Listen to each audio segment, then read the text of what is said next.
La rentrée d'ici 2024 et eux c'est avec un film d'animation. Pourquoi pas? Générique. Soit on meurt en héros, soit on vit assez longtemps pour se voir endosser la peau du méchant. Pour ce genre de choses, il existe des hommes comme moi. Il t'arrive de saigner. Vous pouvez respirer, vous pouvez cligner des yeux, vous pouvez pleurer.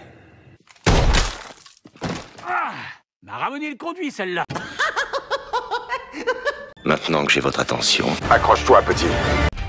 Salut à tous, c'est Fab et Desgarmat sur ma chaîne et aujourd'hui on va parler animation et aussi de la rentrée de DC. Je parle bien sûr de DC Comics.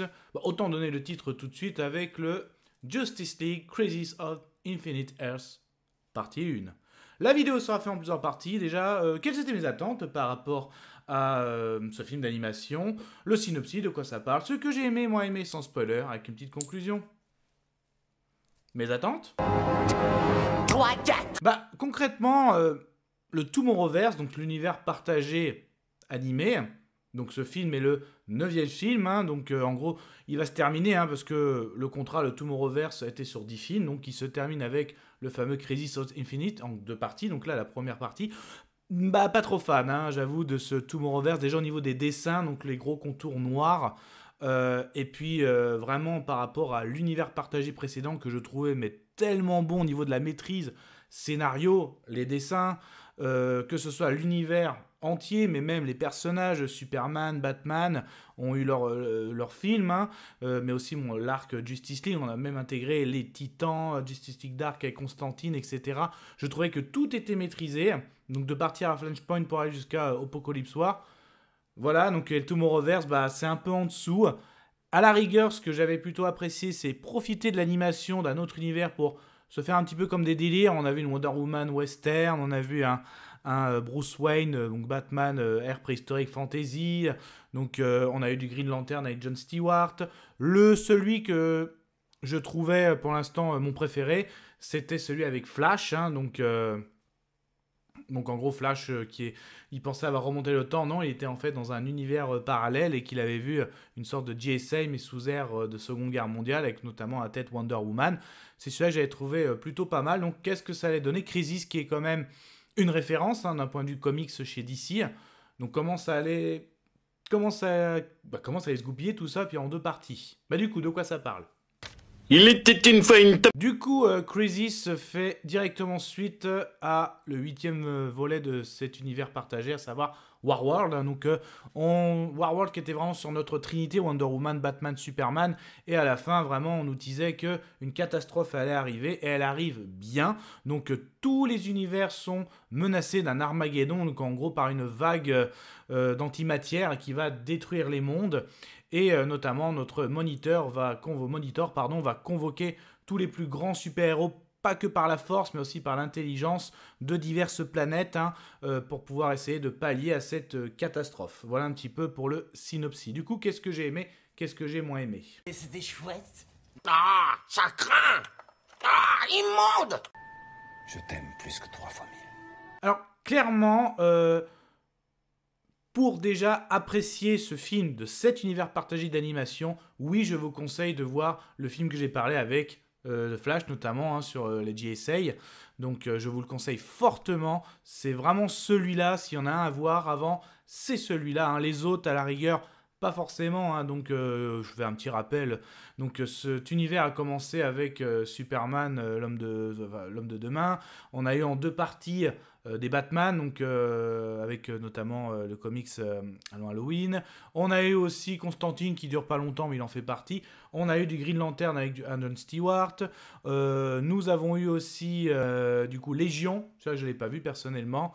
Warworld, voilà. Et on va terminer avec et oui, forcément, celui avec Wonder Woman, notamment, dans les années 40, en Seconde Guerre mondiale, tout ça mené par Flash. Donc voilà, on arrive à une dizaine, mais c'est vraiment celui-là que je conseille pour vraiment bien voir Crisis par rapport à cet univers partagé d'animation d'ici. Du coup, ben, Flash, justement, lui qui a les capacités, on l'a vu durant ce premier film que j'ai cité, à aller d'univers en univers, et ben là, justement, il va se retrouver dans plusieurs univers, ça c'est assez sympa, donc en gros, il va pas s'embêter, il va les appeler, donc lui, sa Terre 1, Terre 2, celle où il avait rencontré Wonder Woman dans les années 40 sous ère de Seconde Guerre mondiale. On le verra aussi aller sur Terre 3. Là, on voit que justement, ce monde est dirigé par le syndicat du crime. Hein, donc, il y a du Ultraman. Tous les personnages du syndicat du crime est bien présents. Et en gros, c'est eux qu'on va voir, qui va être sur la catastrophe. Hein, c'est eux, on va être témoins de ça.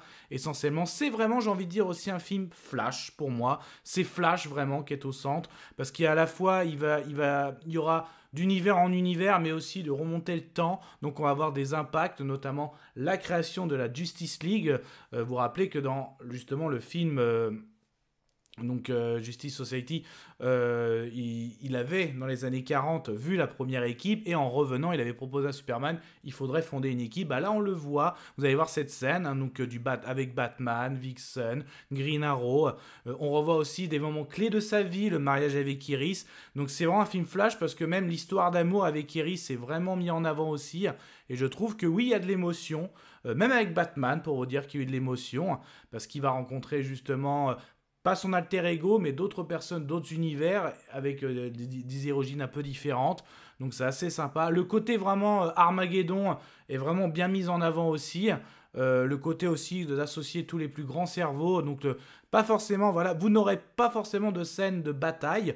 Il y en a une, hein, je peux vous dire, on a notre Justice League, que j'ai parlé, la jeune Justice League à sa formation, devant un antagoniste très connu, voilà, donc qui est assez sympa. C'était vraiment pour mettre la scène de bataille, mais justement, il y aura un lien par rapport à cette bataille pour Flash, par rapport à différentes étapes de sa vie, pour mener justement une lutte contre cet Armageddon. Donc je trouve que c'est plutôt bien tourné. Je suis très curieux de la partie 2. Quand même, il faut bien rester concentré, 1h30. Concrètement, si vous êtes fan un peu de science-fiction sur ère héroïque, il est pour vous. Si vous êtes fan de Flash, il est pour vous. L'univers d'ici, oui. Bon, l'animation reste la même. Donc non, moi je m'attendais aussi, pourquoi pas avoir plein d'univers d'animation, hein, donc de revoir peut-être ce qui a été créé par Bruce Timm, de l'ancien univers partagé. Non, c'est vraiment, le style est vraiment le même pour tout le monde, c'est d'autres planètes, mais on est dans cet univers partagé du Tomorrowverse. Donc après, voilà, j'ai apprécié, et du coup, j'ai hâte de voir la partie 2. Mais concrètement, pour moi, mon préféré pour l'instant de ce Tomorrowverse, qui était Justice Society, la Deuxième Guerre mondiale, celui-là, je trouve qu'il a fait une bonne continuité, mais pour donner vraiment un avis, j'ai besoin de voir aussi la partie 2. Donc c'est pour ça que je vais m'arrêter là. Donc pour moi, au niveau de la synthèse, voilà, si vous aimez Flash, si vous aimez un peu de la SF sous ère héroïque, c'est un film pour vous. Si vous avez aimé le Justice Society de ce Tomorrowverse, il est fait pour vous, il est vraiment dans la continuité. Je le conseille même de le regarder avant d'attaquer Crisis, mais vraiment pour avoir un avis général, j'ai besoin de voir la partie 2 par rapport au cliffhanger. Vraiment un cliffhanger sans trop aller plus loin. Voilà, bon, j'ai quand même donné un avis sonore sur la partie 1, et pour moi, C'est ok.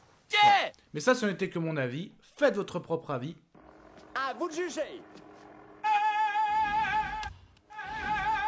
Et puis n'hésitez pas à vous promener sur la chaîne. Donc il y a des playlists dédiées à DC Comics, que ce soit en live action, en série, en animation, Marvel aussi, ou d'autres, comme du fantastique, du fantasy, de l'horrifique. En tout cas, prenez soin de vous, que ce soit devant animation, live action, des films, DVD.